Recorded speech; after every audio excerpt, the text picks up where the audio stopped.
નમસ્કાર, આપ જોઈ રહ્યા છો સ્પાર્ક ટુડે ન્યૂઝ। હરણી દુર્ઘટનાને લઈને સામાજિક કાર્યકર સહિત જનતા દળના લોકોએ કલેક્ટર કચેરીએ આવેદનપત્ર પાઠવી રજૂઆત કરી। તમામ વિદ્યાર્થીઓના જે મોત થયા છે તેઓને ન્યાય મળે તેવી તેમના દ્વારા માંગ કરવામાં આવી। વડોદરા શહેર સહિત ગુજરાત સાથે દેશભર માટે કાળો દિવસ કહેવામાં આવી રહ્યો છે, કારણ કે શહેરના હરણી તળાવમાં બોટ પલટી જતા 12 બાળકો સહિત 2 શિક્ષકોના મોત થયા હતા। આ દુઃખથી કદાચ કોઈ પરિવાર બહાર નીકળી શકે।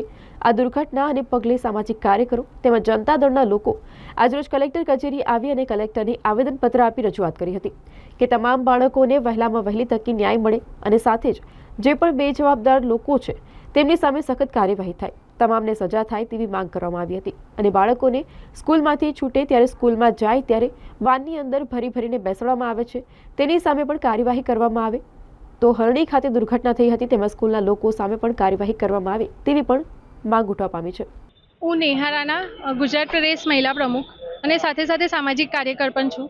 અને હું આ જે બોટ દુર્ઘટના ઘટી છે તેમાં જે બાળકોનું મૃત્યુ થયું છે એમાં આપણે ન્યાય માંગવા માટે હું અહીંયા આવેદનપત્ર રજૂ કરવા આવી છું કલેક્ટર ઓફિસમાં। અને સાથે આપણે કહેવા એવું માંગીએ છીએ કે આ બાળકોને ન્યાય આપવું જોઈએ। ધર્મ જાતિના નામે આપણે ઝઘડા કરવાની જગ્યાએ માનસાઈની રીતે ઝઘડો કરી આંદોલન કરવું જોઈએ અને સાથે ન્યાય અપાવવું જોઈએ। અને શું તમે માનો છો 2 લાખ 4 લાખમાં બાળકોને ન્યાય મળી જશે?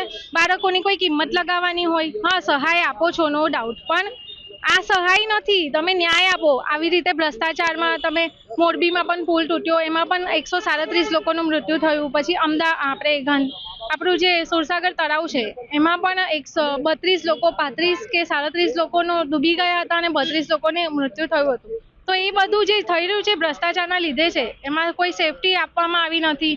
સાથે સાથે સ્કૂલોમાં પણ એમને જે સનરાઈઝ સ્કૂલવાળા હતા એ કહ્યું બીજે અને લઈ ગયા બીજે, એ ના કરવું જોઈએ। અને આપણા જે સ્કૂલના જે પેરેન્ટ્સ છે એમને ઇન્ફોર્મેશન આપ્યા વગર સ્કૂલમાંથી પણ લઈ જવામાં આવે છે કે કમાટી બાગ લઈ ગયા, તો એમની સાથે કંઈ પણ થશે તો જવાબદારી સ્કૂલની લેવામાં, સ્કૂલોમાંથી કન્સર્ન લેટર સાઇન કરવામાં આવે છે કે તમારા બાળકોને કંઈ પણ થશે તો અમારી જવાબદારી નહીં, એ જવાબદારી લોકોને લેવી જોઈએ। અને સાથે સાથે આજે વાન સ્કૂલ બસ જે બધું ચાલી રહ્યું છે એમાં પણ છોકરાઓને એટલી ગંદી રીતે ભરવામાં આવે છે, એમનું ડ્રાઇવિંગ પણ બહુ ખરાબ હોય છે, તો એ પણ સુધારવામાં આવે, સેફટીનું ધ્યાન રાખવામાં આવે। અને સ્કૂલોમાં પણ જે આ ફાયર સિસ્ટમ એક્ઝેક્ટલી લગાવવી જોઈએ। અને સાથે સાથે બાળકો સાથે આવી રીતે તમે જે જેકેટ ના પહેરાવ્યું એ બાળકો માટે રિસ્ક હતું। અને આટલા જે મા બાપના જે બાળકો ગયા છે એમને શું વીતી હશે એ વિચારવું જોઈએ।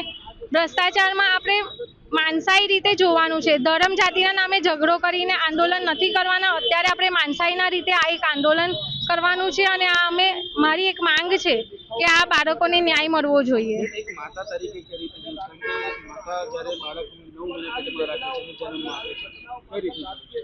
હું પણ એક માતા છું, મારી પણ એક 6 વર્ષની દીકરી છે। હું ખુદ બહુ ભાવુક થઈ ગઈ હતી એ ટાઈમે કે મારી પણ દીકરી સ્કૂલમાં જાય છે। આપણે સ્કૂલને એક સેફ ઝોન માનીએ છીએ પણ છતાં પણ સ્કૂલ સેફ નથી।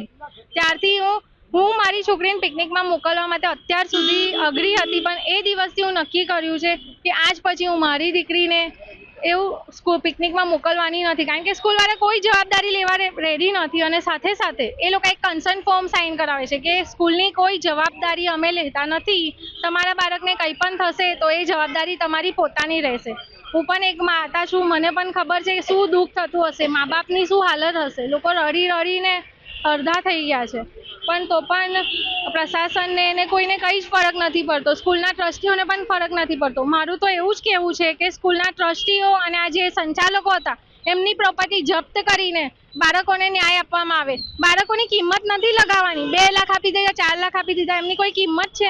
આ કિંમત બાળકોની નથી લગાવવાની, બાળકો કરોડોમાં પણ કિંમત ના લગાવાય। મારું એવું માનવું છે એમને ન્યાય મળવો જોઈએ।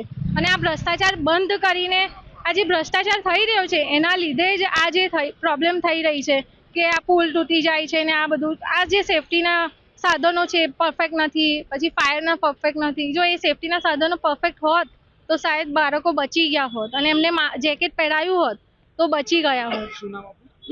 નેહા રાણા, સામાજિક કાર્યકર અને ગુજરાત મહિલા પ્રદેશ। વડોદરા શહેરની અંદર જ્યારે જે કહેવાય છે કે હરણી વિસ્તારની અંદર મોટના તળાવ ખાતે જે દુઃખદ ઘટના ઘટી હતી અને 12 બાળકો અને 2 ટીચરોના જ્યારે મૃત્યુ થયા છે, ત્યારે ખાસ કરીને હાલમાં વડોદરા શહેરની અંદર નાની નાની માછલીઓને પકડવામાં આવે છે। મોટા મોટા મગરમચ્છો પર આજ દિન સુધી કોઈ પણ કાર્યવાહી થઈ નથી. એટલે ખાસ કરીને માનવતાની દ્રષ્ટિએ આજે અમે કલેક્ટરશ્રીને એક મેસેજ અમે આપવા આવ્યા છે કે વહેલામાં વહેલી તકે મોટા મોટા જે માથાઓ છે આ લોકોને પકડવામાં આવે. સાથે જે સનરાઈઝ સ્કૂલ છે, સનરાઈઝ સ્કૂલના માલિક પણ એવું કહેતા હોય કે અમારી ભૂલ નથી, પરંતુ કહેવાય છે કે સનરાઈઝ સ્કૂલના પણ શિક્ષકોની પણ જે કહેવાય છે કે ભૂલ છે, તેમની પણ બેદરકારી છે. એટલે ખાસ કરીને આમાં કોઈ પણ મોટા માથાને છાવરવા ના જોઈએ તેવી ખાસ કરીને આજે અમે લોકો રજૂઆત કરવા માટે આવ્યા છે. અને જો અમારી રજૂઆતને ધ્યાને લઈ અને તાત્કાલિક ધોરણે આવા મોટા મોટા મગરમચ્છોને પકડવામાં નહીં આવે તો ચોક્કસથી અમે તમામ સામાજિક કાર્યકરો સાથે સામાજિક આગેવાનો એક સાથે એક મંચ પર અમે ઉગ્રમાં ઉગ્ર આંદોલન કરીશું. તેની સંપૂર્ણ જવાબદારી જે તે જવાબદાર વ્યક્તિશ્રીની રહેશે.